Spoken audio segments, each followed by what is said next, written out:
Voilà monsieur, bonsoir et bienvenue à cette émission Entretien avec 21h, 22h30.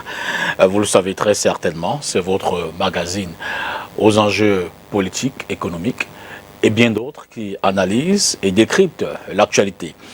L'invité de cette édition est l'un des économistes camerounais les plus respectés sur la scène nationale et internationale. Emmanuel Yumbesi Ngakam, ancien haut cadre du groupe de la Banque mondiale où il a exercé pendant plus d'une vingtaine d'années, occupant des responsabilités de premier plan en Afrique du Nord, en Afrique de l'Ouest et en Afrique centrale. De retour au Cameroun en 2022, il poursuit son engagement en tant que consultant indépendant, acteur du développement local et administrateur du Partnership for Transparency Fund, organisation dédiée à la lutte contre la corruption. À l'heure où le Cameroun engage un nouveau cycle institutionnel et doit faire face à des défis économiques majeurs, croissance molle, tension de trésorerie, réforme institutionnelle, controverse autour du secteur électrique, nous avons donc choisi de mener avec lui cet entretien afin qu'il sait peut-être de replacer les données au cœur du débat. Nous parlerons notamment de la prochaine loi de finances, ou du moins la loi de finances adoptée, celle qui dictera la vie économique en 2026. Nous parlerons également de la dette, du secteur de l'électricité, du barrage de Nachigal, de toutes les polémiques qui ont eu cours ces dernières semaines, et bien sûr des relations avec le FMI, des réformes indispensables, et la liste est loin d'être exhaustive. En 90 minutes, on espère pouvoir avoir son expertise. Ainsi donc, je vous dis bonsoir, cher René, cher grand frère, merci d'être des nôtres ce soir. Évidemment, partagez votre analyse avec nos téléspectateurs. Merci, mon cher député Tongo, merci de l'invitation à m'asseoir dans ce fauteuil rouge mythique de STV. Oui, STV, le fauteuil rouge de STV, il est mythique et je suis honoré de l'invitation à m'asseoir dans ce fauteuil ce soir. On va y aller tout de go. Commençons qui c'est peut-être par la loi de finances. L'Assemblée nationale a bouclé sa session de novembre avec une nouvelle loi. Alors, selon vous, à quoi devrait ressembler véritablement la philosophie générale de cette loi de 2026 dans le contexte actuel de croissance faible et surtout de tensions budgétaires persistantes? Alors, c'est vrai, la loi de finances 2026 a été adoptée par le Parlement, l'Assemblée nationale et le Sénat. Il est en attente d'être promulguée, elle est en attente d'être promulguée par le président de la République. Il faut dire que cette loi s'est élaborée dans un contexte particulier, tant sur le plan international que sur le plan national. Sur le plan international, je ne vais pas m'attarder longuement là-dessus, mais nous savons que l'environnement international est marqué, tout au moins sur le plan économique et financier, par une raréfaction des ressources, des tensions géopolitiques et surtout un renchérissement de coûts du loyer de l'argent, notamment le loyer de l'argent aux pays en développement. Donc pour les pays en développement comme le Cameroun, s'endetter sur la place internationale coûte de plus en plus cher et les ressources ne sont pas toujours disponibles pour des raisons et d'autres sur lesquelles on pourrait s'attarder, mais ce n'est pas l'objet de notre entretien. Mais sur le plan national, le contexte est marqué par, vous l'avez évoqué, hein, la croissance que vous avez qualifiée de molle, effectivement, la croissance économique. Également des tensions au niveau des finances publiques du Cameroun, ce n'est un secret pour personne. Les finances publiques du Cameroun sont à la peine. Et l'un des éléments, l'un des indicateurs de ces difficultés que rencontre l'État au niveau des finances publiques, c'est la sévère crise de trésorerie que connaît l'État.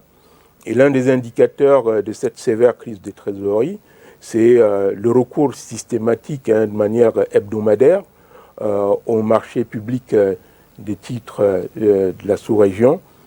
C'est pratiquement toutes les semaines que le Cameroun va y rechercher 10, 15, 20, 30 milliards de francs CFA avec des maturités à 13 semaines, 26 semaines, 52 semaines. Ce qui est... c'est pas long, c'est surprenant que le Cameroun s'endette pour 3 mois ou pour 6 mois. Voilà, 26 semaines, c'est 6 mois. Donc c'est systématiquement, pratiquement toutes les semaines, le Cameroun va rechercher, et combien? En d'autres temps, on aurait dit des sommes dérisoires, 10 à 20 milliards de francs CFA. Ça, c'est pour faire face à des dépenses immédiates, notamment le salaire des fonctionnaires et autres. Donc, ce qui est un indicateur de la crise de trésorerie à laquelle fait face le Cameroun en ce moment. D'autres éléments, très rapidement également, de contexte, c'est que cette loi des finances s'est préparée dans un contexte qui est également marqué par l'engagement tous azimuts de l'État dans la sphère des services et de la production. L'État de Cameroun, comme vous le savez, a exercé son droit de préemption, a repris Société Générale. C'est un engagement qui, sur le plan des finances publiques, pèse. Le Cameroun vient de reprendre les actions d'Actis dans la société Eneo, les 51% à 78 milliards de francs CFA, compte tenu de la lourde dette de Eneo. Le Cameroun vient également de reprendre les actions de Géocoton dans la Sodécoton, donc autant d'engagements qui ont une incidence sur les finances publiques. Voilà à peu près le contexte dans lequel s'est préparée cette loi de finances de 2026. En d'autres termes, vous sous-entendez que la marge de manœuvre de l'État est désormais étroite dans ces mécanismes financiers. Pour vous, donc, quelles mesures fiscales ou budgétaires seraient prioritaires dans un contexte comme celui-là? Alors, dans un contexte comme celui que nous venons de décrire, mais pas de manière exhaustive, ça, je ne vais pas me substituer aux autorités, notamment au ministère des Finances ou au ministère de l'Économie, mais on peut donner quelques indications. Dans un tel contexte, je pense que la première des choses, c'est la discipline budgétaire. Ça, cette discipline, avec des ressources limitées, le budget 2026 se chiffre à 800 milliards de francs CFA, donc avec à peu près 2 milliards uniquement destinés à l'investissement, et puis le reste au paiement de la dette et au fonctionnement. Donc ce qu'il faudrait recommander d'abord, une forte discipline budgétaire. Ça sous-entend une meilleure gouvernance. Ça sous-entend une meilleure gouvernance, ça sous-entend également une bonne allocation des ressources. Dans la panoplie des contraintes et des priorités, il est important que les ressources soient allouées de manière, j'allais dire, optimale. Vous êtes d'accord avec moi que avec le même niveau de ressources, vous et moi, en fonction du domaine dans lequel nous investissons, nous plaçons nos ressources, on peut obtenir des résultats totalement différents. Donc il y a cette allocation de ressources qui devrait servir de levier pour atteindre un certain nombre d'objectifs, notamment les objectifs contenus, parce qu'in fine, il s'agit d'année en année de se rapprocher des objectifs contenus dans la stratégie nationale de développement, qui, on aura peut-être l'occasion d'en parler, qui, cette stratégie a déraillé depuis plusieurs années. Mais toujours est-il que la priorité, de mon point de vue, ce sera une bonne allocation de ressources. La deuxième priorité, je l'ai dit, la discipline budgétaire. Mais il y a également d'autres priorités, c'est que le contrôle budgétaire, qu'il se fasse. On a deux institutions qui s'occupent essentiellement du contrôle budgétaire. Nous avons la Chambre des comptes de la Cour suprême, puis nous avons le ministère en charge du contrôle supérieur de l'État. Il est important que ces deux entités jouent véritablement leur rôle et que, on l'a vu, il y a eu plusieurs, j'allais dire, résultats ou bien recommandations ou bien conclusions de ces institutions qui sont restées lettres mortes. On pourrait... Pensez-vous que ces institutions, justement, ont les instruments nécessaires en termes de législation, en termes de loi, en termes d'impact, en termes d'initiative? Dans tous les cas, il est important de doter ces institutions de moyens permettant, j'allais dire, de mettre en exécution les recommandations qu'elles font, ces institutions. Je peux prendre un exemple. L'un des rapports de la Cour, de la Chambre des comptes de la Cour suprême, vous vous souvenez, à propos de la gestion des fonds Covid. Absolument. Les conclusions de la Chambre des comptes ont été sans appel. Ces conclusions datent de 2022. Nous rentrons en 2026, c'est-à-dire 4 ans après, rien ne s'est passé véritablement. Donc il est important que le contrôle budgétaire fasse l'objet, que les recommandations du contrôle budgétaire fassent l'objet de mesures, notamment des sanctions, s'il le faut. Et il est également souhaitable que véritablement le Parlement joue son rôle de contrôle de l'action gouvernementale. Absolument. Malheureusement, nous sommes dans un contexte où on a l'impression qu'il y a une espèce d'omerta et de complicité entre le Parlement qui est en fait chargé du contrôle de l'action gouvernementale et le gouvernement qui met en œuvre la politique de l'État. N'empêche que la question de l'élargissement de l'assiette fiscale revient. D'ailleurs, cela semble être un choix du gouvernement, essayer d'aller dans les différentes niches pour trouver ce qui peut encore l'être. Selon vous, quelles seraient aujourd'hui concrètement les niches non exploitées, celles véritablement qui peuvent, à défaut de combler, mais qui peuvent permettre à l'État quand même de respirer un peu financièrement? Alors, c'est devenu j'allais dire une rengaine, l'élargissement de l'assiette fiscale. Il faut arriver à ce que ce ne soit pas toujours les mêmes qui paient. C'est une rengaine, mais en même temps, c'est une exigence majeure en matière fiscale et en matière de finances publiques.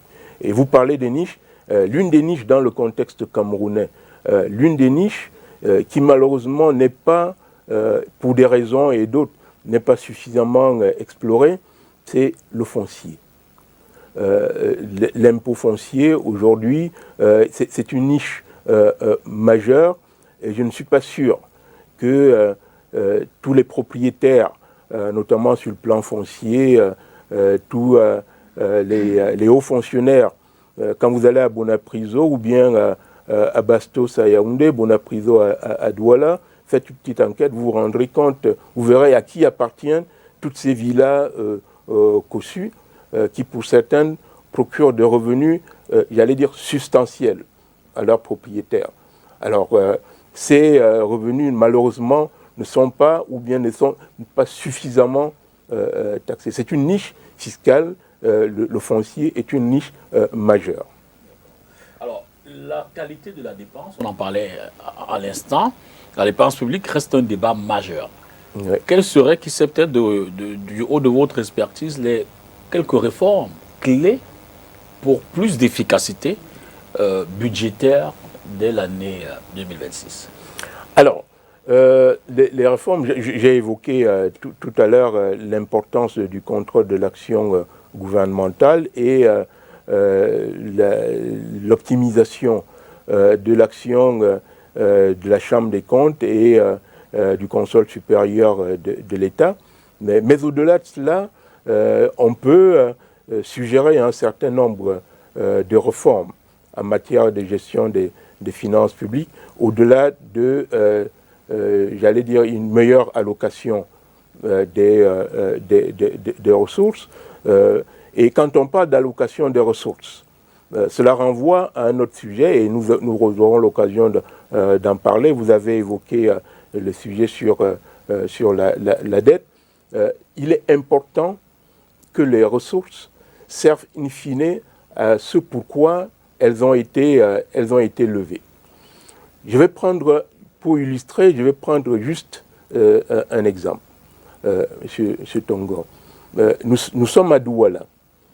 En 2022, la Banque mondiale a approuvé un crédit et un prêt pour le au profit du gouvernement camerounais de 420 millions de dollars, à peu près 220 milliards de francs CFA, pour la réalisation d'un projet de mobilité urbaine de la ville de Douala.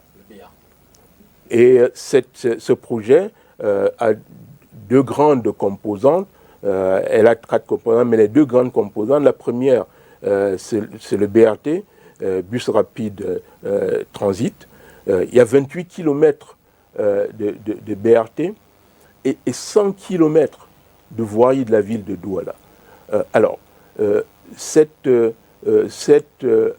financement a été approuvé en juin 2022 par le conseil d'administration de la Banque mondiale. Nous sommes à 2026 pratiquement, le projet n'a pas démarré. Imaginez un seul instant la réalisation de 100 km de voirie urbaine à Douala. Vous savez, la ville, ce n'est pas uniquement un cadre de vie, c'est également un cadre de compétitivité, de création d'emplois et autres. Douala, j'ai rencontré un ami à Yaoundé l'autre jour qui a visité le Cameroun et qui est passé par Douala. Il m'a dit, Emmanuel, je suis arrivé à Douala, Douala ressemble à Port-au-Prince, à Haïti. J'en étais choqué, je lui ai dit, comment est-ce que tu peux dire cela?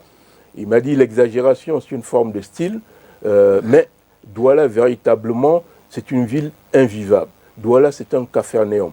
Et pourtant, on a des ressources. On a 420 millions de dollars approuvés depuis 2022 pour faire de Douala, tout au moins en ce qui concerne la mobilité urbaine, rendre la vie aisée et agréable aux 4 à 5 millions d'habitants de la ville de Douala. Voilà juste un exemple concret de l'urgence de la bonne allocation des ressources. Partons des questions budgétaires, évoquons le secteur de l'électricité. D'ailleurs, vous n'êtes pas sans l'ignorer. Pendant qu'on parle, il peut nous arriver de se retrouver dans le noir. Voilà, heureusement que les générateurs de maison pourraient nous permettre de terminer cette émission. Pour vous dire que le Cameroun a réalisé un investissement colossal sur le barrage de Nachigal à travers une contribution importante dans sa construction. Pourtant, les délestages persistent et on y trouve un paradoxe. Comment cela peut-il s'expliquer? Je veux dire que sur cette question, y a-t-il comme un vent de malédiction? Non, il n'y a pas de malédiction. Les choses sont explicables. Nachigal, comme vous le dites, était annoncé comme étant la solution nous permettant de sortir du noir véritablement, avec ses 420 mégawatts de capacité installée. Et je peux vous dire, le projet Nachigal, tel qu'il a été monté, on aura, j'espère, le temps d'en parler, tel qu'il a été monté, c'est, comme disent les anglo-saxons, the best practice, la meilleure manière de faire dans ce domaine-là. Mais il se trouve que, et puis avant de parler de problème, quand j'évoque la qualité de la structuration du financement de Nachigal, Nachigal a mobilisé tout ce que, j'allais dire, entre guillemets, le monde entier compte d'instruments financiers. Il y a eu une participation du groupe de la Banque mondiale, par ABRD, AFC particulièrement, AFC, la Société financière internationale, qui non seulement a mis de l'argent sous forme de prêts, mais également est actionnaire, il a pris de l'equity, comme on dit en finance. Donc il y a eu le groupe de la Banque mondiale, il y a eu AFC, il y a eu MIGA, l'Agence multilatérale pour la garantie des investissements. Il y a eu les Français de l'AFD, il y a eu Proparco, l'instrument dédié au secteur privé de l'Agence française de développement. Il y a eu la Banque africaine de développement à travers Africa 50. Il y a eu les Néerlandais de FMO, il y a eu les Britanniques. Donc, il y a eu des banques locales. Et des banques locales, notamment la SCB, la Société Générale, si je me trompe, Standard Chartered Bank. Donc, la structuration du financement de Nachtigal a attiré énormément de partenaires. Mais il se trouve que malheureusement, les 420 mégawatts de Nachtigal ne sont pas toujours optimisés pour des raisons simples. Nachtigal, c'est un producteur d'énergie. Quand l'énergie est produite, cette énergie ne se stocke pas. Et le système de l'énergie, tout le système de l'énergie est constitué de plusieurs maillons. Il y a en amont la production. Cette énergie doit être transportée, elle doit être injectée dans le réseau, puis elle doit être distribuée, arriver à votre interrupteur. Alors, si l'un des maillons de l'ensemble du système est faible, c'est l'ensemble du système qui s'écroule. Sauf que, très souvent, on voit le maillon en amont, c'est-à-dire la production. Et c'est exactement ce qui se passe.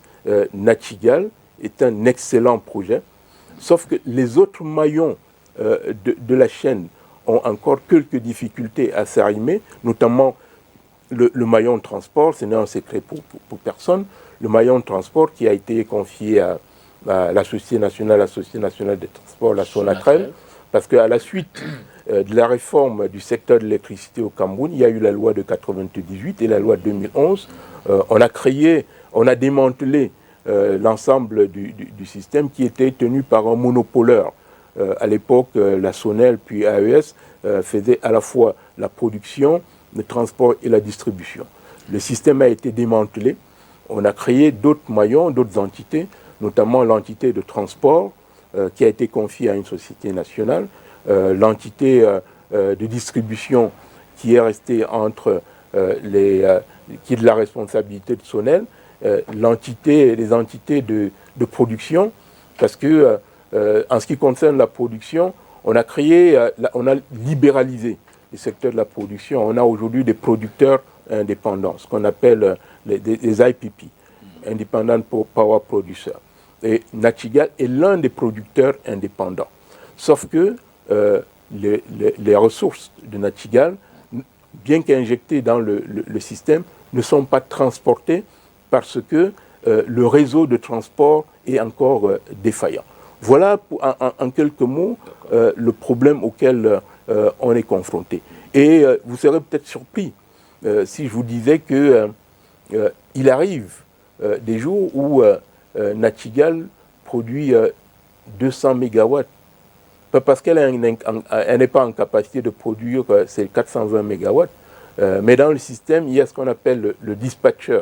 Le dispatcher qui est le gestionnaire du réseau, c'est justement Sonatrel, qui gère l'interconnexion entre tous les producteurs, et c'est Sonatrel qui décide du niveau de production, qui exprime le besoin, exactement. Et il se trouve qu'il y a des jours où Nachtigal, on lui demande de produire uniquement 200 mégas, alors qu'il est capable d'en produire 420, 430 même. Et ça a d'autres conséquences, et nous allons, j'espère, en parler. Ça a d'autres conséquences, notamment en ce qui concerne l'exécution du contrat qui existe entre Nachtigal et Eneo, qui est la société de distribution, qui achète les ressources produites par Nachtigal. Eneo, c'est ce qu'on appelle un off-taker. Il achète l'électricité produite par les producteurs indépendants. Cela dit, ce système, ce mécanisme que vous venez de décrire, avec plusieurs acteurs et des contrats complexes, à long terme, avez-vous le sentiment qu'il est viable? Alors, Ce montage n'est pas complexe. Il peut sembler complexe, mais il ne l'est pas, il ne l'est pas du tout. Parce que c'est quelque chose de classique et c'est quelque chose qu'on retrouve ailleurs dans le monde, avec des producteurs indépendants qui vendent leur production à un distributeur, et le distributeur, il y a des pays où on se retrouve avec plusieurs distributeurs, et le distributeur vend cette énergie aux consommateurs, notamment aux ménages et aux entreprises. Voilà, c'est quelque chose de classique. Maintenant, je vous vois venir, il y a un élément majeur dans ce montage qui a fait l'objet de beaucoup de controverses, notamment la clause de take-or-pay.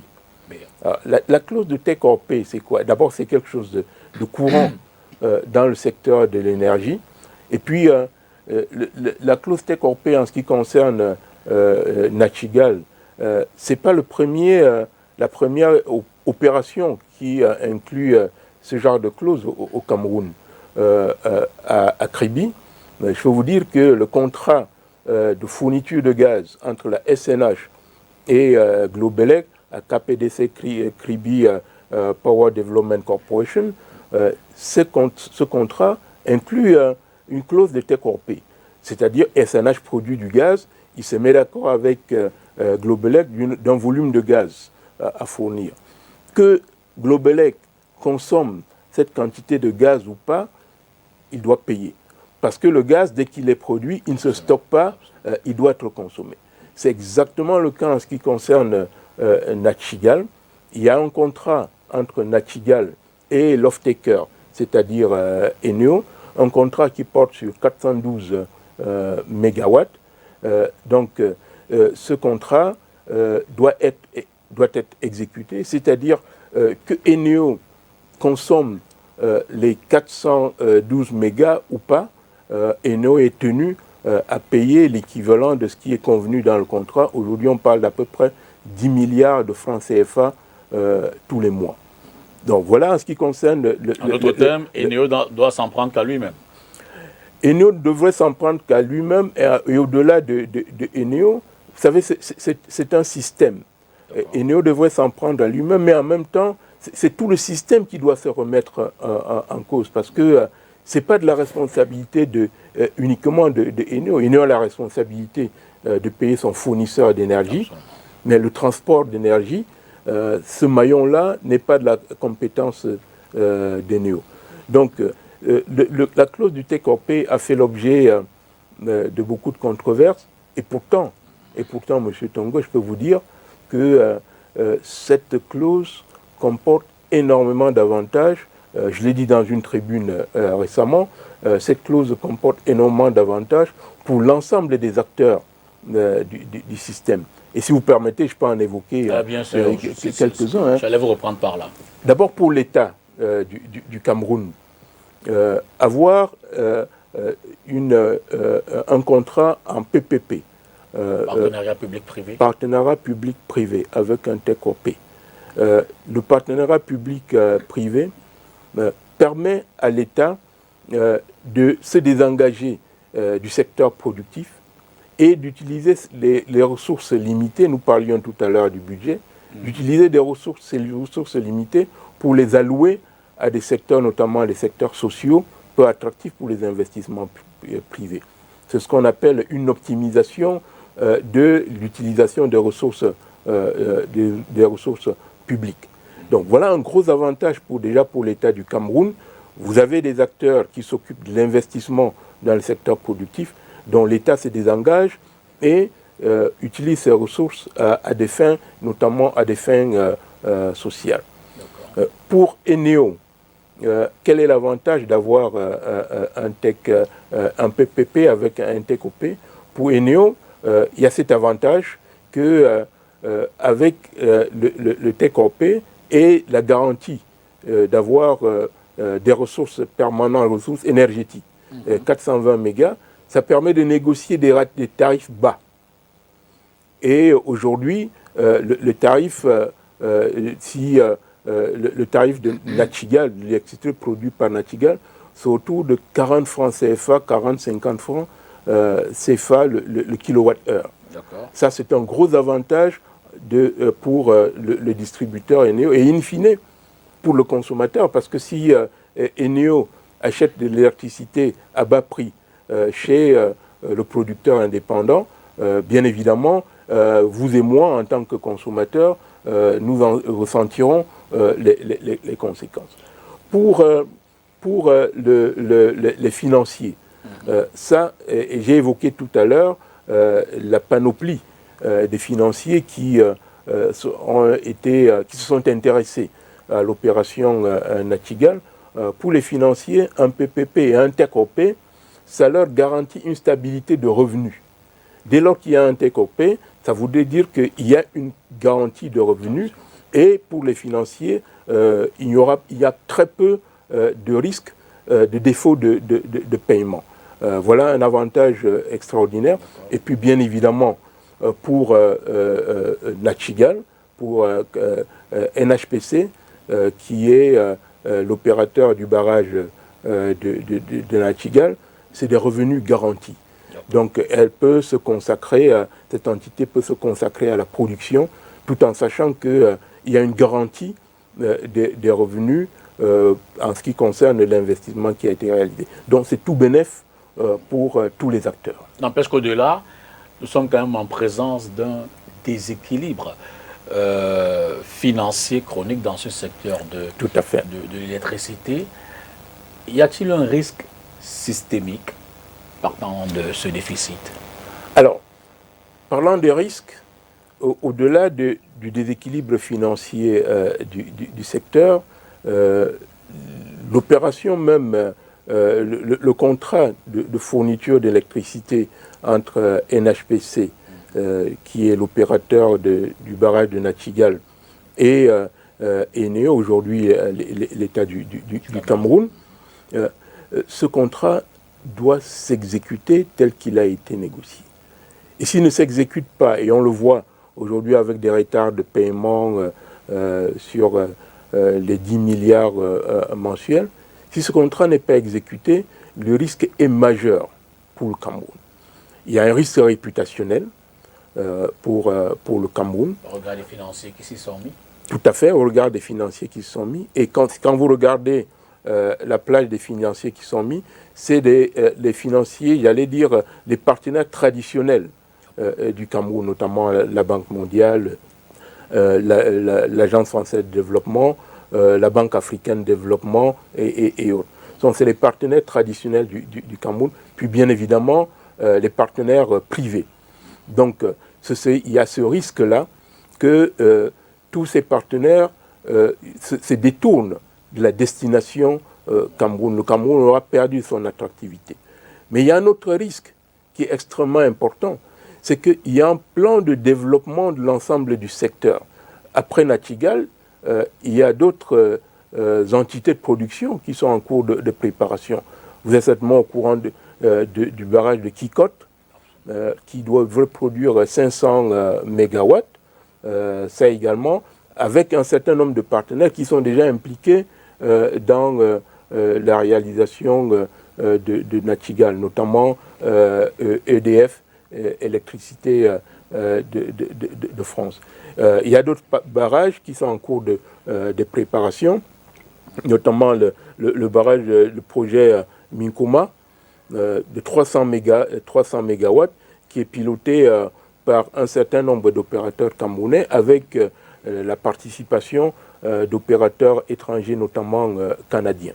Donc, si le contrat de fourniture d'énergie électrique de Nachtigal, si ce contrat n'est pas exécuté tel que prévu, il y a un risque systémique, notamment en ce qui concerne la réalisation des autres infrastructures énergétiques, et en tenant compte du fait que l'engagement du Cameroun, notamment à travers la SND 30, c'est pouvoir, à l'horizon 2030, avoir une capacité installée de 5000 mégawatts.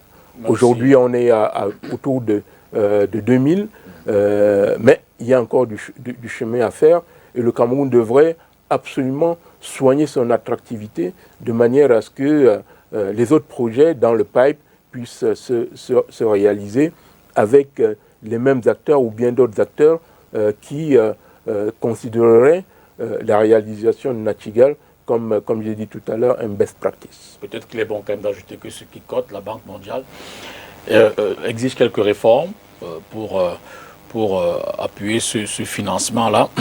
Oui, les réformes du secteur sont absolument nécessaires. Absolument. Les réformes sont absolument nécessaires. Nous ne pouvons pas continuer, et là on peut d'ailleurs indiquer un certain nombre de réformes qui sont même urgentes.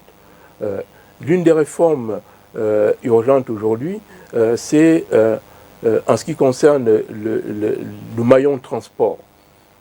Peut-être faudrait-il envisager d'avoir pas libéraliser totalement, mais d'avoir d'autres opérateurs dans le maillon transport, notamment des opérateurs privés. Cela me semble extrêmement important. Autre chose à faire, c'est un investissement massif dans les réseaux de transport et de distribution. Le réseau de transport et de distribution d'énergie électrique au Cameroun, ce réseau est aujourd'hui pas totalement, mais c'est un réseau à la peine. Et tout à l'heure, j'évoquais les difficultés pour Nachtigal à évacuer ces 420 mégas. Donc, il faut un investissement massif dans le réseau de transport et de distribution. Ça va impliquer, en ce qui concerne l'ouverture du maillon de transport à d'autres opérateurs, ça va certainement nécessiter la révision de la loi de 2011 portant réforme du secteur de l'électricité. Et puis bien évidemment, il y a un élément important dont on ne parle pas souvent, c'est le régulateur ARCEL. Il va falloir que le régulateur ARCEL soit beaucoup plus proactif, parce qu'on parle de tout cela, des problèmes de distribution, de transport et autres, mais malheureusement, le régulateur du secteur qui est ARCEL, ce régulateur est totalement muet, j'allais même dire absent. Et pour terminer sur ce point particulièrement, il est important que les autorités, notamment le ministère de l'eau et de l'énergie et le ministère des Finances, que ces entités soient davantage proactives, parce que vous parliez tout à l'heure de risques. Le Cameroun a réalisé ce qu'on appelle un compact énergétique, qui a été présenté à Washington en avril dernier, pour être éligible à la mission 300. La mission 300, c'est un programme préparé par la Banque mondiale et la Banque africaine de développement, dont l'objectif est de de fournir de l'énergie électrique à 300 millions d'Africains supplémentaires d'ici 2030. Le Cameroun a préparé son compact énergétique qui a été présenté à Washington en avril 2025. Ce compact énergétique est à risque si aujourd'hui tout ce qui a été fait ou bien tout ce qui est en train d'être fait n'aboutissait pas. Cela dit, pour peut-être clore cette page, la clause du TEC hors pays était-elle inévitable pour sécuriser les investisseurs, ou aurions-nous pu faire autrement? Y a-t-il eu d'autres leviers qui auraient pu, qui sait peut-être mieux garantir cet investissement? Écoutez, M. Tongo, on aurait pu faire autrement. Ça, il y a toujours des possibilités. Le TEC-OP et le contrat PPP, c'est la meilleure option choisie par le Cameroun et ses partenaires. Mais l'autre option aurait pu être, le gouvernement n'a pas de ressources, le gouvernement aurait pu, sur la base de ses ressources ou bien sur la base d'emprunts réalisés auprès des partenaires, réaliser le barrage de Nachtigal sans avoir besoin du partenariat public-privé. Ça aurait pu se faire. Mais ça n'aurait pas été l'investissement optimal. Je veux vous rappeler que Nachtigal date des années 70. Nachtigal, c'était un vieux projet de la SONEL, déjà à l'époque. Parce que la SONEL, et ça, il faut bien revisiter peut-être l'histoire du secteur de l'énergie au Cameroun. Tous les barrages réalisés ou bien ceux à réaliser. Qu'il s'agisse des barrages de production ou bien des barrages de retenue comme celui de Lombangar ou bien Bakao ou Bamending, tous ces barrages avaient été prévus par la SONEL à l'époque. Et Nachtigal était prévu à être réalisé. Bon, malheureusement, la crise est arrivée. Nachtigal aurait pu se faire aurait pu être fait par l'État du Cameroun. Il aurait pu également être fait par d'autres entités. Souvenez-vous que le minier Rio Tinto, qui est parti du Cameroun, hélas, en 2015 sur la pointe des pieds, Rio Tinto est arrivé au Cameroun pour réaliser toute la dorsale, la chaîne intégrée bauxite-aluminium du Cameroun, avec l'exploitation de la bauxite de Mini-Martap, la réalisation d'une cuve d'électrolyse de près de 1000 tonnes à Kribi. C'est pour cela que Rio Tinto est arrivé et est devenu actionnaire, a repris les actions de Péchinet Alcan à l'UQAM. Et l'une des conditions pour Rio Tinto de pouvoir rester et investir au Cameroun, c'était justement la réalisation de Nachtigal. Il y a eu des tergiversations, donc Nachtigal aurait pu se faire sans avoir ce PPP. Il aurait pu se faire autrement, peut-être avec un investissement du minier Rio Tinto. Il aurait pu se faire par... En d'autres termes, compte tenu du contexte, c'était le moindre mal. L'option choisie. Non seulement c'est le moindre, c'est même pas un mal. Parce que quand on dit moindre mal, ça veut dire qu'il y a du mal. C'est pas un mal, je peux vous le dire. Le PPP Nachtigal tel qu'il a été monté, et d'ailleurs il a été salué, pour vous dire, le projet Nachtigal a reçu un award en 2018. C'est sur le continent africain, le projet Nachtigal tel qu'il a été monté fait partie des meilleures pratiques sur le continent africain, des meilleures pratiques en matière de PPP dans le secteur de l'énergie. Quel enseignement le Cameroun doit-il en tirer de cette expérience, de ce projet Nachtigal, qui c'est peut-être pour les autres projets futurs?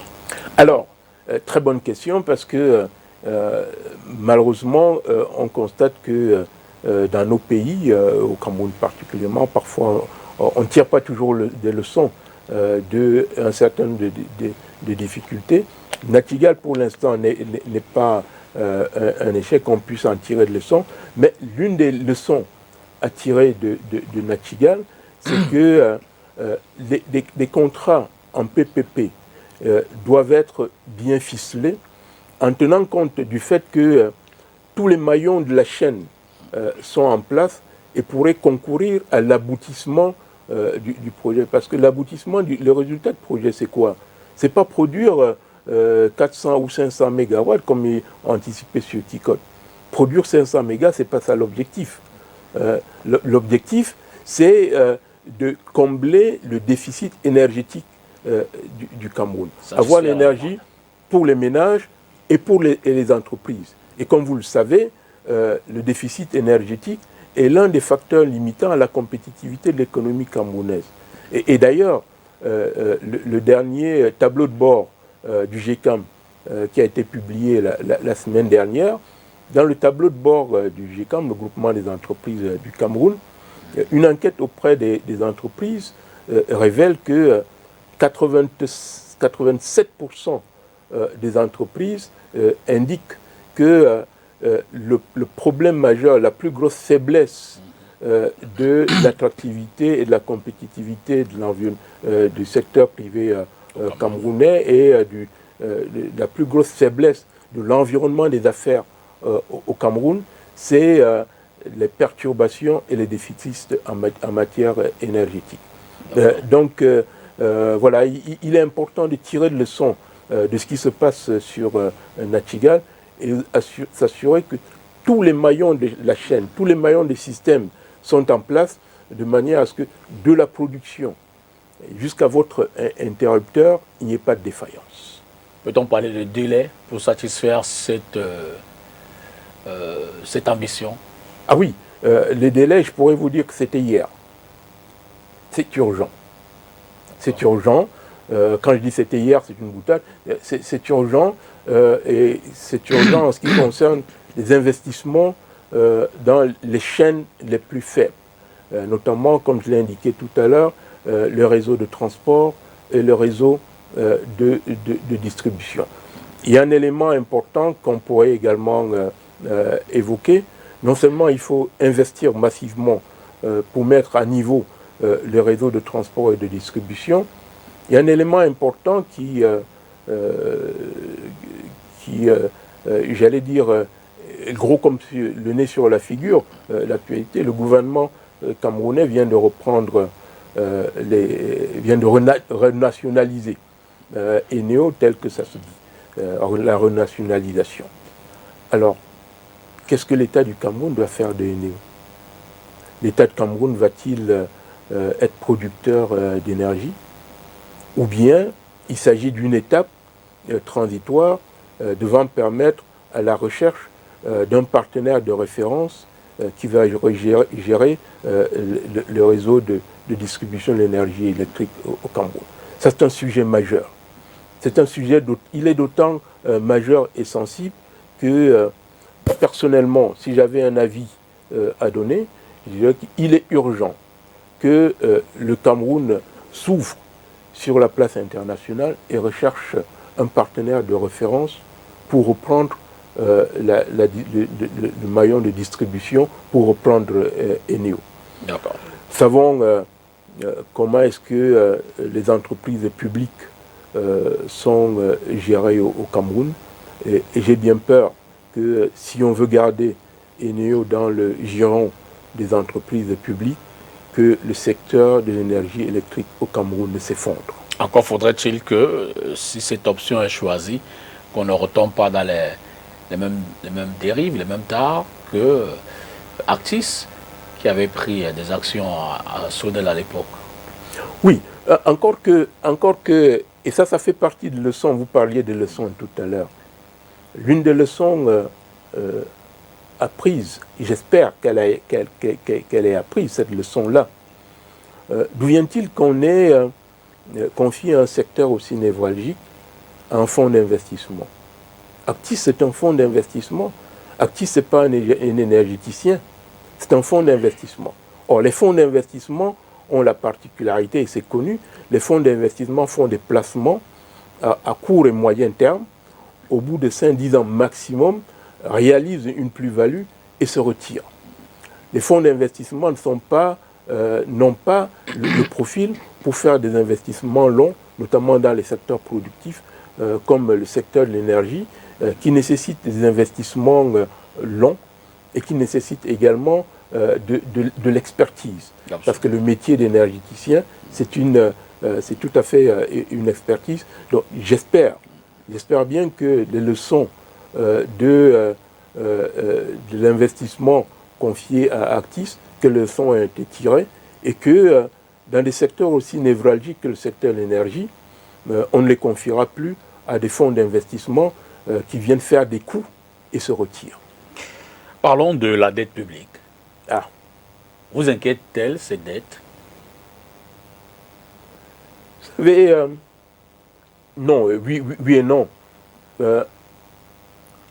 J'aime utiliser une boutade que j'emprunte à M. Mario Gradi, l'ancien président de la Banque centrale européenne et ancien président du Conseil italien. Mario Gradi a dit une fois qu'il n'y a de bonnes dettes publiques que s'il y a des investissements publics rentables. Donc la dette en tant que telle n'est pas un problème. Le problème, c'est qu'est-ce qu'on fait de la dette? On s'endette pour faire quoi exactement? C'est ça véritablement le problème. En ce qui concerne le Cameroun, oui, il y a un certain nombre d'indicateurs. On vous dira que la dette publique du Cameroun se chiffre autour de 45% du produit intérieur brut. Il est autour de 14 000 milliards de francs CFA. Il y en a qui trouvent que c'est beaucoup. De mon point de vue, c'est 14 000 milliards de francs CFA, 45% du PIB, ça reste raisonnable. C'est d'autant que la norme communautaire, la CEMA, la dette publique devrait être en dessous de 70% du PIB. Mais en même temps, on peut se demander pourquoi on a choisi 70, pourquoi pas 60, pourquoi pas 80. Mais ce chiffre-là, à lui seul, ne suffit pas. On peut avoir, comme aujourd'hui au Cameroun, 45% du PIB, avoir une dette certes viable, mais avoir une dette non soutenable. Et je vais m'expliquer. Aujourd'hui, le Cameroun est parmi les pays dont la dette a un profil tel qu'il y a un risque de surendettement. Ça peut vous surprendre, 45% seulement du PIB, mais le Cameroun est à risque de surendettement. Pourquoi? Pour plusieurs raisons. La première, c'est que la dette, elle doit être remboursée. Absolument. Or, aujourd'hui, le service de la dette du Cameroun, c'est-à-dire des ressources consacrées au remboursement de la dette, le service de la dette du Cameroun représente à peu près, en 2024, il représentait à peu près 37%, 38% des ressources publiques. Est-ce que vous vous rendez compte? Donc le Cameroun consacre près de 40% des ressources publiques au remboursement de la dette, au détriment donc des autres secteurs. Il y a cet indicateur. L'autre indicateur, c'est que la dette se rembourse, notamment la dette extérieure, elle se rembourse en devises. Alors il faut trouver des devises. D'où proviennent les devises pour un pays? Les devises proviennent essentiellement des exportations. Or, aujourd'hui, le service de la dette du Cameroun est à 10 à 15% supérieur aux recettes d'exportation. Ce qui se traduit par quoi? Ce qui se traduit par le creusement des comptes de la balance de paiement. C'est pour cela que le compte courant, la balance paiement du Cameroun est aujourd'hui déficitaire. Et si les recettes d'exportation ne sont pas accrues de manière à ce que le remboursement de la dette soit inférieur aux recettes d'exportation, le compte courant de la balance de paiement va se creuser davantage. Absolument. On va se retrouver dans une situation de fort déficit de balance de paiement.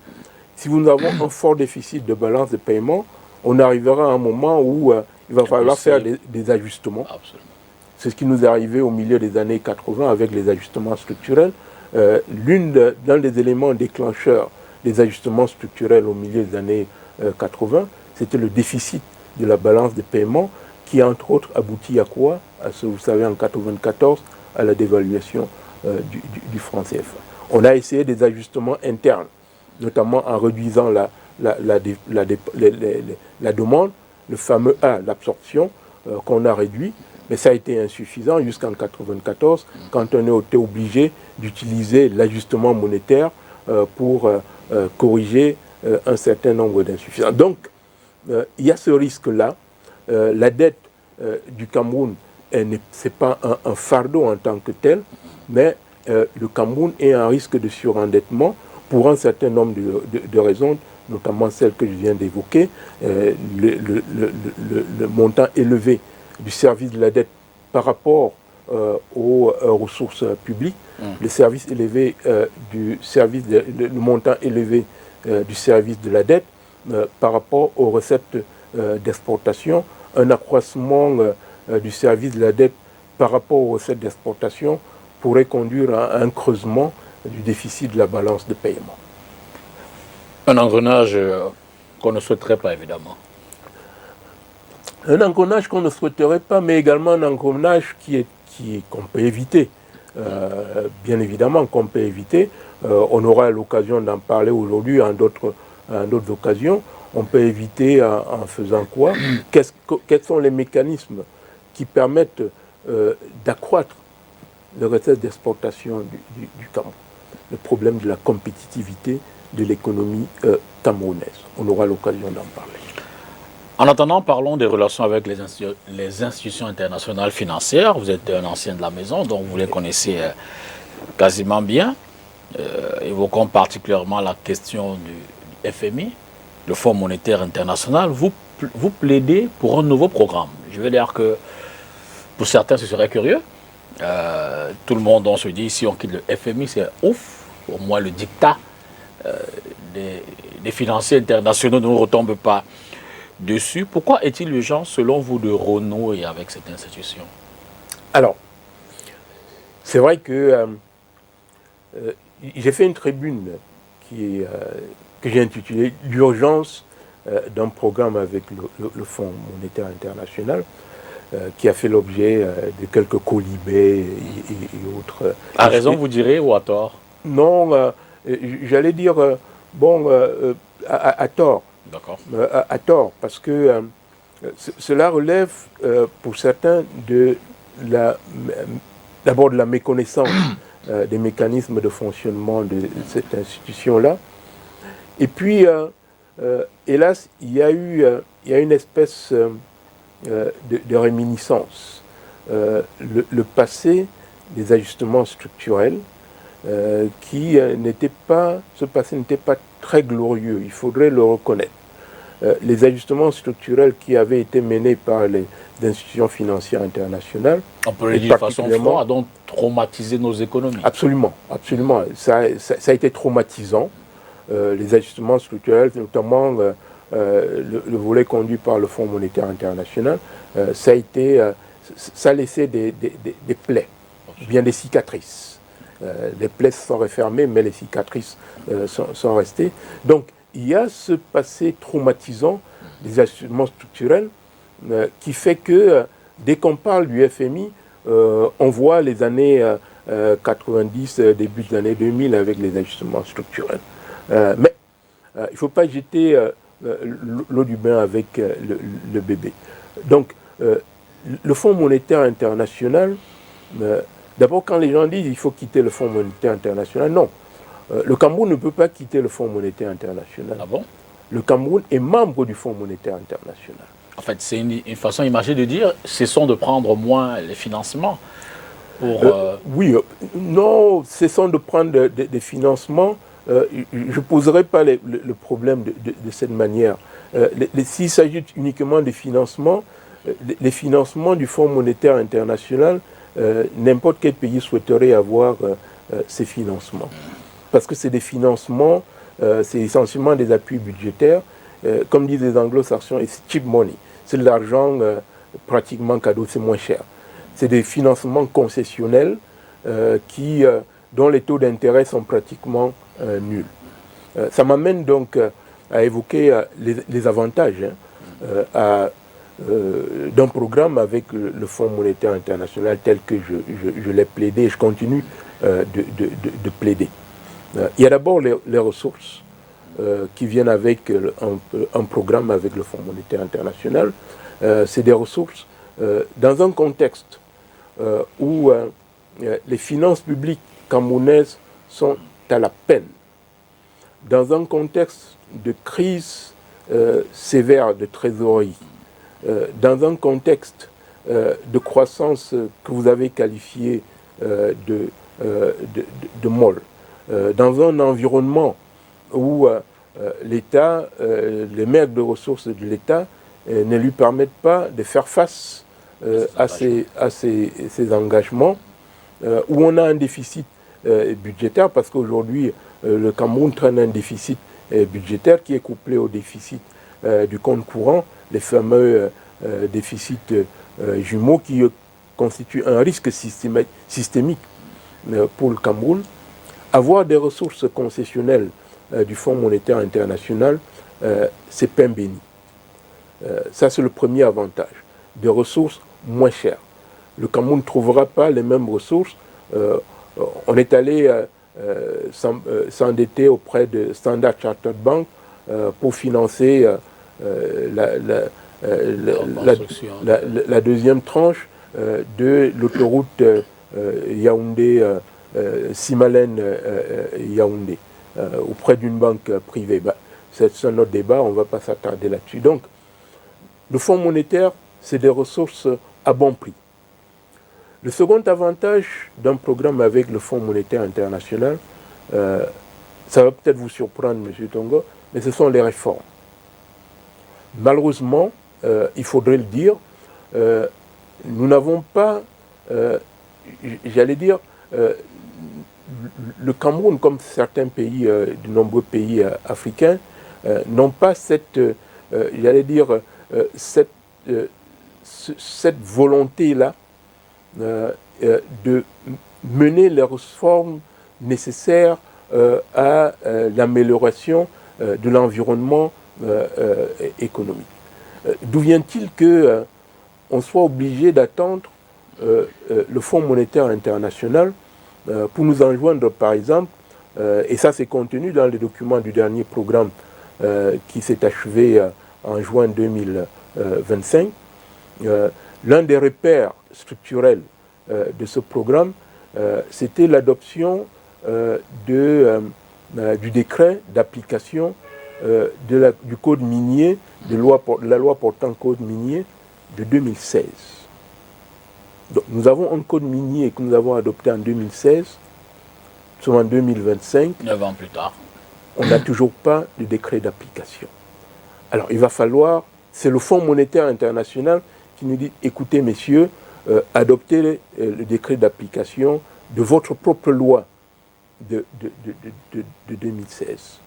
D'où vient-il que ce soit le Fonds monétaire international qui joue, et ça c'est également contenu dans le document de programme qui s'est achevé en juin 2025, le Fonds monétaire international a demandé au gouvernement camerounais de renouer le partenariat, le dialogue entre le secteur public et le secteur privé. Comme vous le savez, le Cameroun Business Forum est mort, s'il faut s'exprimer ainsi, depuis 2021. Depuis 2021, ce partenariat, ce dialogue entre le secteur public et le secteur privé s'est arrêté depuis que le JICAM à l'époque a renversé la table. Donc il n'y a plus de mécanismes et de structures de dialogue entre le secteur public et le secteur privé au Cameroun. Et c'est le Fonds monétaire international qui enjoint le Cameroun à renouer le dialogue entre le secteur public et le secteur privé. Vous trouvez cela normal? Donc, si nous sommes, j'allais dire, nous nous infantilisons, peut-être avons-nous besoin d'une institution comme le Fonds monétaire international. Et ça, c'est une relation, de mon point de vue, une relation vertueuse. Nous avons peut-être besoin d'un peu plus de contraintes pour réaliser les réformes nécessaires. C'est le Fonds monétaire international qui nous demande de faire l'audit stratégique des entreprises publiques, notamment Camtel, le port autonome de Douala, Camerco et autres. C'est le Fonds monétaire international qui met la pression sur le gouvernement camerounais pour que des options définitives soient prises en ce qui concerne la reconstruction de la Sonara ou bien la réalisation d'une nouvelle raffinerie. Mais n'empêche que, permettez, que certaines de ces réformes également sont souvent perçues comme une perte de souveraineté économique dans des secteurs sans ailleurs. Ce sont les réformes à l'époque, on en parlait à l'instant, imposées ou proposées par le Fonds monétaire international qui ont été à l'origine des baisses drastiques de salaires, des privatisations tout azimut qu'on a pu observer, sachant que l'État aussi a sa dimension sociale pour ses citoyens. C'est peut-être tout cela qui...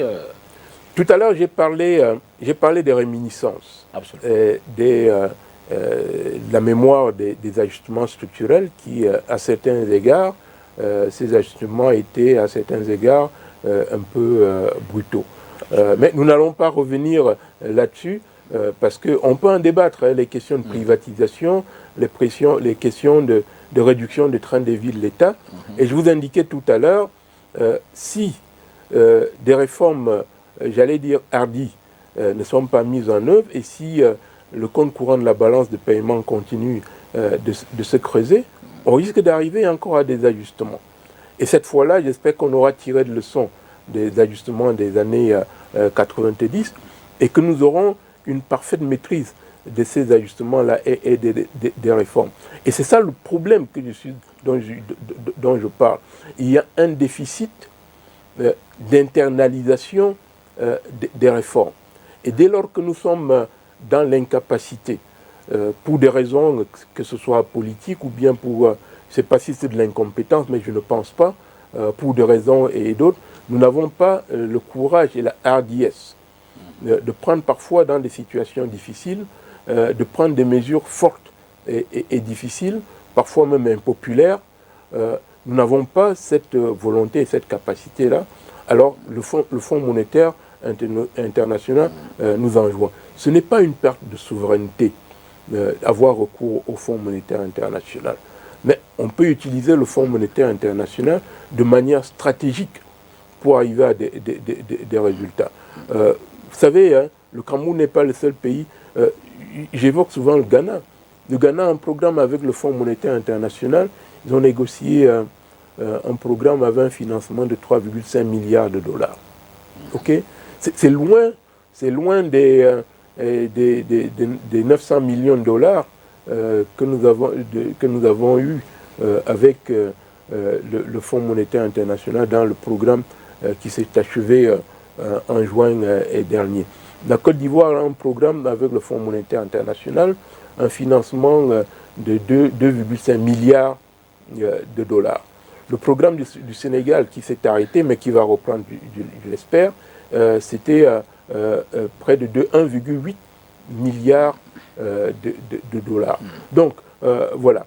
Donc, il y a des financements, je l'ai évoqué, il y a les réformes qui viennent avec le programme, avec le Fonds monétaire international, et nous avons besoin de réformes, même si parfois on est enjoint à les mettre en œuvre.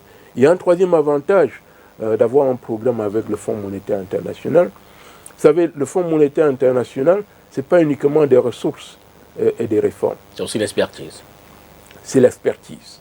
Le Fonds monétaire international, c'est l'expertise, notamment cette expertise à travers de l'assistance technique. Et aujourd'hui, je cite très souvent deux exemples, on peut en citer d'autres. L'un des exemples de l'assistance technique du Fonds monétaire international, c'est la réforme du système fiscal camerounais, qui est considérée comme une réussite, qui est citée en exemple. La réforme du système fiscal camerounais, même s'il est encore à parfaire et il y a encore des insuffisances, mais cette réforme est un succès, notamment la dimension digitalisation et autres, qui a permis d'accroître les ressources fiscales de l'État. Ces réformes-là ont été conduites avec l'assistance technique du Fonds monétaire international. Je pourrais également citer l'assistance technique qu'apporte en ce moment le Fonds monétaire international à la Chambre des comptes de la Cour suprême. Puisqu'on parle des réformes, il y en a qui ont été différées. Les réformes de Camtel, PAD, le port autonome de Douala, la Camboata, la Sonara, ce n'était que celle-là, la SNI, la Société nationale d'investissement. Pour vous, lesquelles doivent être considérées comme prioritaires et pourquoi? Tout est urgent et des réformes que vous avez, des entreprises que vous avez évoquées, de mon point de vue, l'urgence des urgences, c'est le secteur numérique, c'est Camtel. Il est urgent de faire de Camtel un véritable levier de compétitivité de l'économie camerounaise à travers le numérique et les télécommunications. Nous avons un outil merveilleux, notamment à travers la fibre optique. Mais le Cameroun est à la peine, notamment en ce qui concerne la connectivité Internet. Nous sommes parmi les derniers de la classe, et pourtant nous avons toute l'infrastructure qu'il faut. Donc, comme vous le savez, cette infrastructure est gérée par Camtel. Est-ce que vous avez-vous fait l'expérience de Camtel, notamment en ce qui concerne une connexion Internet privée à domicile ou dans votre entreprise? J'avoue qu'à titre personnel, oui, la fibre optique, la difficulté, à titre personnel, a été au début, l'installation. Mais je veux dire qu'en dehors de ça, 3 ou 4 ans après, je suis relativement satisfait. Tout à fait, c'est un outil extrêmement important. Sauf que le jour où vous avez une panne... C'est bien ce que je disais, le service après-vente. Le jour où vous avez une panne, l'intervention de Camtel, c'est la croix et la bannière. Absolument.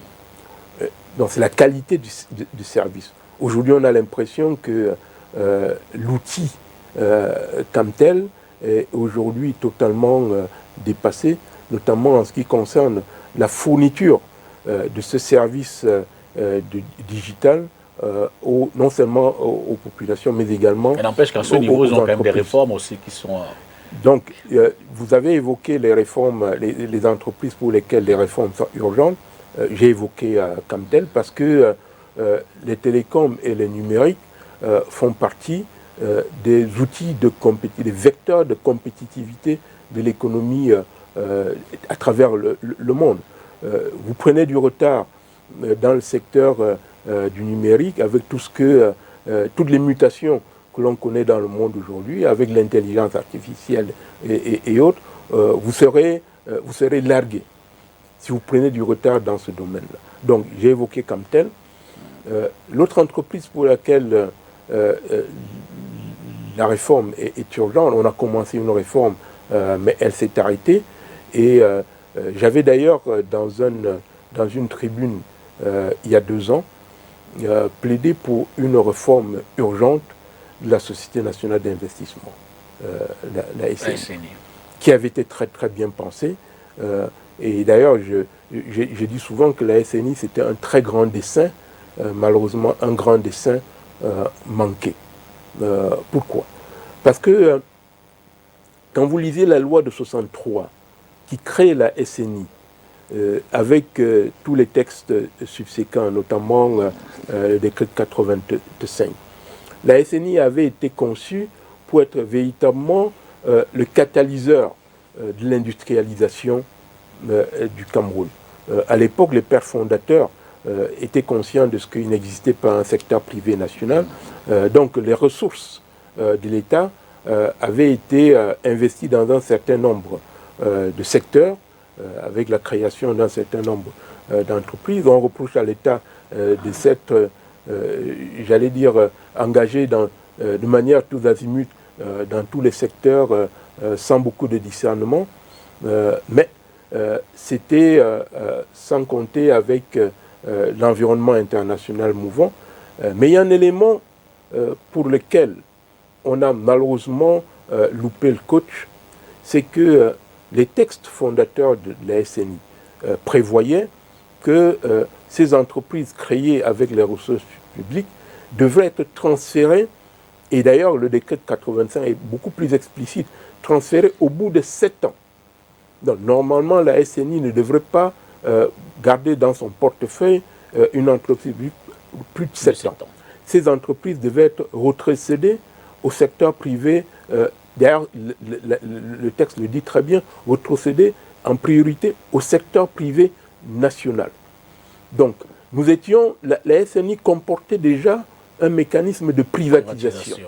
Donc, si les textes de la SNI avaient été appliqués tels que prévus par les pères fondateurs, peut-être qu'on ne serait pas arrivé aux privatisations dont certaines ont été brutales, telles que vous l'évoquiez tout à l'heure. La SNI comportait également, dans les textes initiaux, un embryon de la bourse des valeurs mobilières. Aujourd'hui, on a la BVMA qui a la peine. On a eu ce gros débat entre la place de Libreville et la place de Douala, qui a été finalement tranché en faveur de Douala, ce qui concerne la bourse des valeurs mobilières de l'Afrique centrale. Mais déjà à l'époque, dans les textes fondateurs de la SNI, il était prévu que les entreprises du portefeuille de la SNI soient retrocédées au secteur privé et à travers, entre autres, un capitalisme populaire. Donc on avait déjà là les bases d'une bourse des valeurs mobilières. Donc vous voyez bien que les pères fondateurs avaient pensé à tout cela. Malheureusement, il y a eu des défaillances dans la mise en œuvre. Et c'est pour cela que je plaide pour une réforme de la SNI, parce qu'aujourd'hui, M. Tongo, qu'est-ce qui reste de la SNI? Pas grand-chose. Même sa tour en ivoire sur la place de la Poste à Yaoundé, à Pali. La SNI vit, c'est une entité de rente aujourd'hui. La SNI vit des dividendes qu'elle reçoit de Simencam, des brasseries du Cameroun, où elle a des actions de Socaser et autres.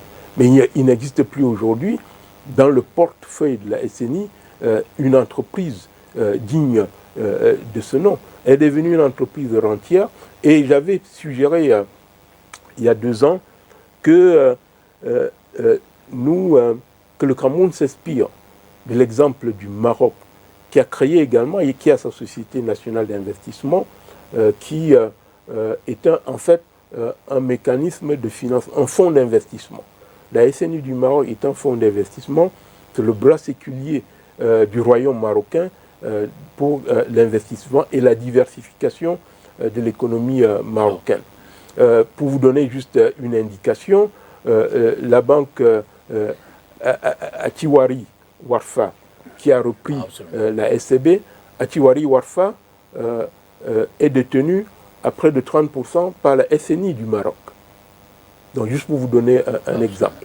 Donc, la SNI du Cameroun, j'avais suggéré que la SNI du Cameroun s'inspire du modèle marocain.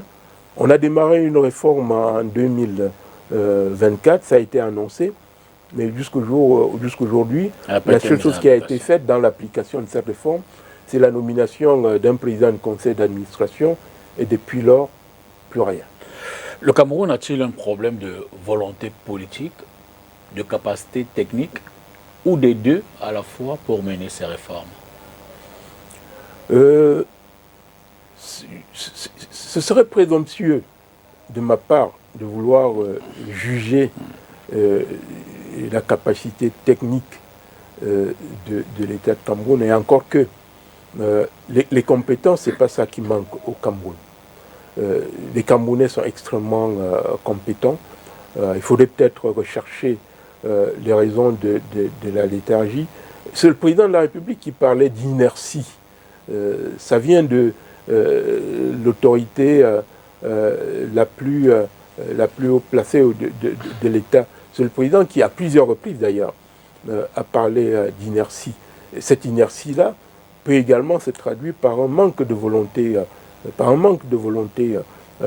politique. Parce qu'on ne peut pas comprendre que des choses qui peuvent paraître, j'allais dire, élémentaires, notamment en matière de réforme, que ces choses-là ne soient pas mises en œuvre, ou bien qu'elles ne soient pas exécutées. Et en termes de compétences, non, ce n'est pas des compétences qui manquent au Cameroun, ou bien, vous savez, et ça j'aime également à le dire, si on vous demandait, Monsieur Tongo, quel est le premier produit d'exportation du Cameroun, vous direz peut-être c'est le cacao, ou le pétrole, ou le bois, ou la banane. Non. Le premier produit d'exportation du Cameroun, c'est le talent, c'est la connaissance. Le Cameroun est exportateur de talent. Vous retrouvez les Camerounais dans tous les secteurs et dans tous les pays à travers le monde. Vous allez au fin fond de l'Australie, on vous parle d'un neurochirurgien qui a la réputation établie dans tout le continent australien. Vous vous rendez compte que c'est un Camerounais. Vous pouvez imaginer le nombre de Camerounais médecins dans des secteurs, dans des branches les plus pointues, notamment aux États-Unis. Vous pouvez imaginer les Camerounais dans les secteurs de pointe, notamment les technologies de pointe en ce qui concerne Haïti et autres, à travers le monde. Vous retrouvez des Camerounais. Vous trouvez des Camerounais en Inde, dans des secteurs tels que la médecine, les technologies de l'information et autres. Vous allez à la Silicon Valley, aux États-Unis, vous retrouvez des Camerounais. Donc, ce n'est pas les talents qui manquent. Et l'une des choses pour lesquelles je plaide, c'est comment attirer ces talents-là camerounais disséminés à travers le monde, que ces Camerounais viennent implémenter leur expertise ici. Qui viennent apporter leur pierre à l'édifice et servir la terre nourricière. Ils ne demandent que cela. Encore 10 minutes, 2 ou 3 questions. Le FMI peut-il durablement remplacer l'audace réformatrice que l'État camerounais semble hésiter à implémenter? Le FMI n'a pas pour vocation de se substituer au gouvernement camerounais ou à quelque gouvernement que ce soit. Le FMI, et encore il faudrait le rappeler, c'est que le FMI intervient à la demande des États.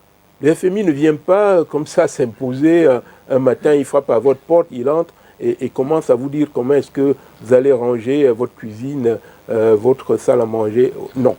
Le FMI intervient à la demande des États. Bien sûr. Voilà, ça c'est quelque chose qu'il faudrait clarifier. Donc, le FMI ne va pas se substituer au gouvernement camerounais. Le FMI va accompagner le gouvernement camerounais dans la mise en œuvre des réformes que le gouvernement souhaiterait ou bien des réformes qui s'imposent. Même si un sentiment se dégage, une forme de perception du chantage au détour à travers les conditionnalités, au détour de l'apport, de l'expertise que le FMI attribue souvent aux États. Oui, le terme conditionnalité est tout à fait exact. Le FMI vient avec des conditionnalités. Et vous savez, quand vous allez chez un partenaire, notamment vous allez chez votre banquier, pour être tout à fait pédagogique, vous allez chez votre banquier, vous avez besoin de ressources pour réaliser un immeuble d'habitation. Votre banquier vous dit d'accord, très bien, je suis prêt à vous accorder ces ressources-là, mais simplement, j'aimerais voir savoir comment est-ce que vous allez rembourser, comment est-ce que vous gérez vos revenus, si vos revenus, avec vos revenus, vous procurez une Maserati qui coûte 200 000 $, votre banquier vous dira, Monsieur Tongo, je pense que dans la ville de Douala, vous n'avez pas besoin d'une Maserati, vous avez peut-être tout au moins besoin d'une, sans publicité, d'une Toyota, je ne sais pas, une RAV4, ça vous permettra de vous déplacer aisément de chez vous à votre lieu de travail à STV. Il vous donnera un certain nombre de conseils comme cela. Essayez de réformer. Vous n'avez pas besoin de prendre des vacances chaque année, aller à Honolulu. Non, vous pouvez prendre des vacances, aller à Rumsiki, aller dans les montagnes, aller visiter le lac dans le Manengumba, aller visiter le lac de Kumba. Voilà, il vous donnera ce genre de conseils. C'est peut-être très imagé, mais c'est pour dire que quand vous sollicitez le Fonds monétaire international, il faut vous attendre à ce que le Fonds monétaire international vienne avec des conditionnalités pour vous permettre d'optimiser non seulement les ressources, parce qu'en fait, ce n'est pas les ressources qui comptent, mais pour optimiser votre économie. Parce qu'in fine, il s'agit un jour de sortir des programmes avec le Fonds monétaire international. Quand on aura fait le ménage, quand tout sera clean, on sollicitera le Fonds monétaire international pour autre chose que les réformes. Donc, nous pouvons implémenter des réformes par nous-mêmes, mais si nous n'avons pas, j'allais dire, la volonté, la capacité, tout à l'heure vous évoquiez la volonté politique, si nous n'avons pas la vision nécessaire pour implémenter les réformes, alors quand nous solliciterons le Fonds monétaire international, il viendra avec un package de ressources et les réformes. Pour terminer, en tenant compte du contexte politique, économique et social, quelles sont selon vous les perspectives du Cameroun, de notre pays, pour les 7 prochaines années et quels choix déterminants devront être faits dès maintenant? Très bonne question. Vous savez, vous avez évoqué le septennat, on sort d'une élection présidentielle. Le président Biya a été réélu, il a un nouveau septennat. Quels sont les enjeux et les réformes pour ce septennat? Alors, je commencerai par indiquer que l'un des points nodaux aujourd'hui en 2025, c'est que le Cameroun s'est doté d'un document de référence de stratégie économique, la SND 30, qui couvre la période 2020-2030. La stratégie nationale de développement. Le développement, 2020-2030. Si vous regardez la SND 30, elle est aujourd'hui, sans rien exagérer, elle est quelque part obsolète. Oui, ça vous surprend peut-être. Pratiquement toutes les hypothèses et les objectifs de la SND 30 sont aujourd'hui dépassés. Vous avez peur là? Non, j'ai pas, mon rôle c'est pas de vous effaroucher. Je vous donne juste un indicateur précis. La SND 30 prévoit un taux de croissance du PIB de 8,1% entre 2020 et 2030. 2025, on fera 3,9, 3,8, 3,9%. On est très loin du compte. Ok? C'est juste un indicateur. Je peux en citer d'autres, mais je ne vais pas vous effaroucher, je ne vais pas vous faire peur davantage. Donc, nous sommes en 2025, c'est-à-dire à mi-parcours. 2020, 2030, à 2025, fin 2025, nous sommes à mi-parcours. J'ai toujours plaidé pour qu'il y ait une revue à mi-parcours de la SND 30, de manière à voir ce qui a marché, ce qui n'a pas marché, revoir les hypothèses, revoir les objectifs et se fixer un nouveau cap. Ça, c'est de 1. De 2, en termes de réformes, l'un des chantiers majeurs en ce qui concerne le Cameroun et le septennat qui commence, c'est les réformes institutionnelles. C'est extrêmement important. Les institutions, le bon fonctionnement des institutions et tout ce qui va avec, notamment les questions de gouvernance. C'est extrêmement important. Ça rassure même, ça crédibilise un pays.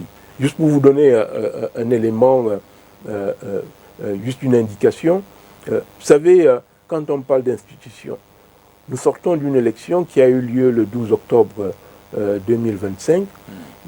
Nous sommes en décembre 2025. Vous me direz que rien ne presse. Normalement, au sorti d'une élection, on devrait avoir du sang neuf, un nouveau gouvernement et autres, pour reprendre les choses en main et traduire dans les réalités les engagements pris lors de la campagne, lorsque le candidat demandait le suffrage des Camerounais. Nous avons des ministres décédés depuis plusieurs années, au moins 4, qui n'ont jamais été remplacés. Il y a des intérimaires et autres. Ça projette une image d'une espèce, j'allais dire, de léthargie. Nous avons des ministres qui sont en poste depuis 21 ans. La semaine dernière encore, il y a un teaser qui circulait dans les réseaux sociaux avec un certain nombre de ministres qui sont en fonction au même poste depuis 21 ans. Donc, ça c'est le premier chantier, l'institution et la gouvernance. Le deuxième chantier que j'appellerai de tous mes voeux, c'est un investissement massif dans les infrastructures de transport, les infrastructures énergétiques, les infrastructures numériques. Ça, c'est l'une des plus grosses faiblesses de l'attractivité du Cameroun et de l'environnement des affaires au Cameroun, et même de la qualité de vie. Je vous évoquais tout à l'heure un ami qui m'a dit que Douala ressemblait à Port-au-Prince. Regardez la qualité des infrastructures à Douala. Je suis parti de Yaoundé ce matin, c'est effrayant. Rouler entre Douala, entre Yaoundé et Douala. La qualité des infrastructures. Donc il faut un investissement massif dans les infrastructures physiques, notamment les infrastructures de transport, les infrastructures énergétiques, les infrastructures numériques et autres. Un autre chantier, le troisième chantier que j'appellerai de tous mes voeux, et ça c'est extrêmement important, c'est la stabilité macroéconomique. Ça, c'est extrêmement important. La stabilité macroéconomique rassure les investisseurs, rassure les partenaires, et puis bien évidemment permet à l'État de se déployer de manière optimale. Quand vous avez un déficit des finances publiques, un déficit budgétaire, un déficit du compte courant, c'est-à-dire un déficit extérieur, vous avez un cadre macroéconomique extrêmement fragile. Et cette fragilité du cadre macroéconomique n'est pas rassurant, non seulement pour les investisseurs, mais même pour les citoyens.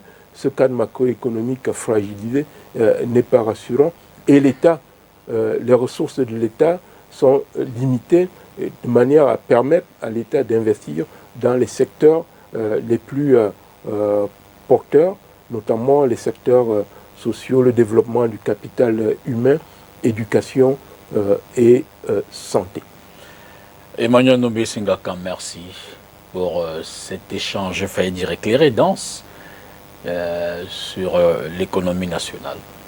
C'est moi qui vous remercie et j'espère que nous aurons l'opportunité de développer d'autres sujets parce que il y en a que nous avons effleurés, d'autres sur lesquels nous nous sommes attardés, mais le Cameroun c'est un pays en chantier, à tout point de vue.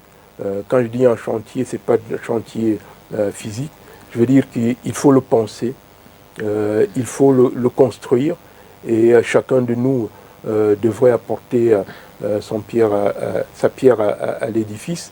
Et en faisant un peu de remue-ménage tel que nous le faisons, nous espérons pouvoir éclairer les décideurs de manière à ce que ce pays, qui a un potentiel extraordinaire, qui est un pays, j'allais dire, béni des dieux, que les ressources de ce pays soient mises à contribution de manière à ce que la prospérité soit la chose la mieux partagée pour l'ensemble de la collectivité nationale.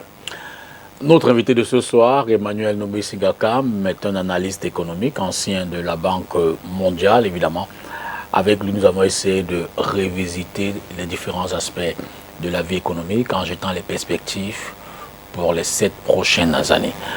Bonsoir, merci de nous avoir suivis et à jeudi prochain pour une autre édition de Entretien avec.